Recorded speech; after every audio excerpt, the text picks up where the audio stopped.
It's 8:30. Good morning. I'm Ian Crouch with Hunter News. The Department of Foreign Affairs and Trade says it's offering support to the family of an East Maitland grandmother killed in a fiery helicopter crash in Hawaii. Jan Burgess was one of three people who died when the tour chopper spiralled out of control and crashed on a downtown Honolulu street.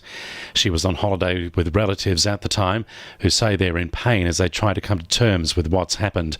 Authorities are examining the wreckage, looking for clues to what caused the crash.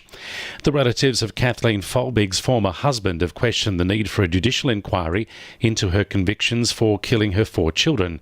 The 51-year-old repeatedly told the inquiry her diary entries used to convict her did not suggest she was responsible for their deaths, saying she believes a supernatural power was to blame.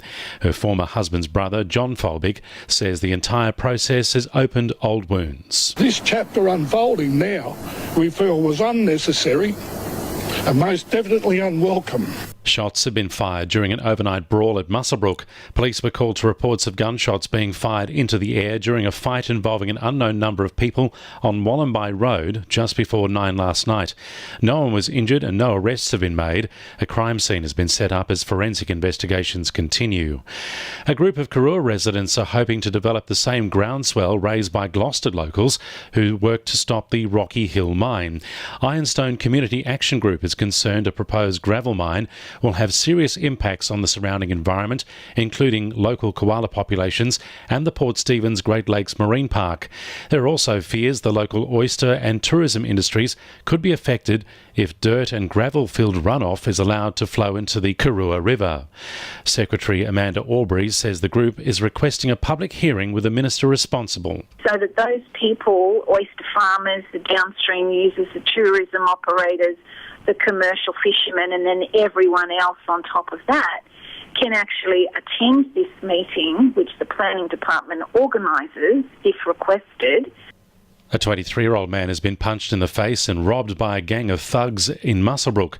The man was on his way to deposit cash at an ATM in Bridge Street just after 9 last night when he was confronted by 3 men in Market Lane. The trio punched him in the face, causing him to fall to the ground.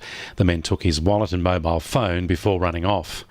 A security guard at the Calvary Mater Hospital at Waratah is recovering after being stabbed in the face with a pair of scissors. It's alleged a 22-year-old male patient lashed out of the guard early yesterday, stabbing him in the face and scratching his back. Health Services Union Secretary Gerard Hayes has told the Herald it reinforces their campaign for extra security at hospitals across New South Wales, especially here in the Hunter. Peabody's Wombo mine has been congratulated by the Deputy Premier for encouraging more women to join the mining sector. A recent recruitment initiative aimed at increasing the number of female open-cut operators has been hailed a success, with women making up 40% of new recruits. John Barilaro met with the new workers while visiting the site in his role as Minister of Resources and says it was a great opportunity. It's been a fantastic couple of days getting out into the Hunter, where we know, of course, the resource sector, mining, is so important, not just to the local economy, but the state economy. 2NURFM Sport.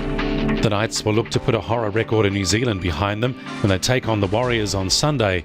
Newcastle has lost 12 of 13 games played at Mount Smart Stadium since 2007. Captain Mitchell Pearce says it's about keeping the momentum going after last weekend's important win over the Eels. So like the last couple of weeks we found our mojo back a bit more, and for us it's about putting the whole cycle together, and it stems off your defence, and we defended really well, and all that efforts area stuff on the weekend was really strong. Former Knights player Daniel Abraham is free to play for Macquarie in round 3 after taking the early guilty plea to a dangerous throw charge.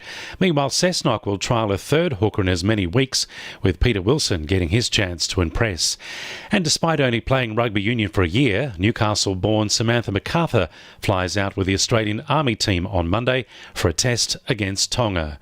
And the winning numbers in Wednesday Lotto are 36, 8, 13, 35, 34 and 28, and the supplementaries are 21 and 4.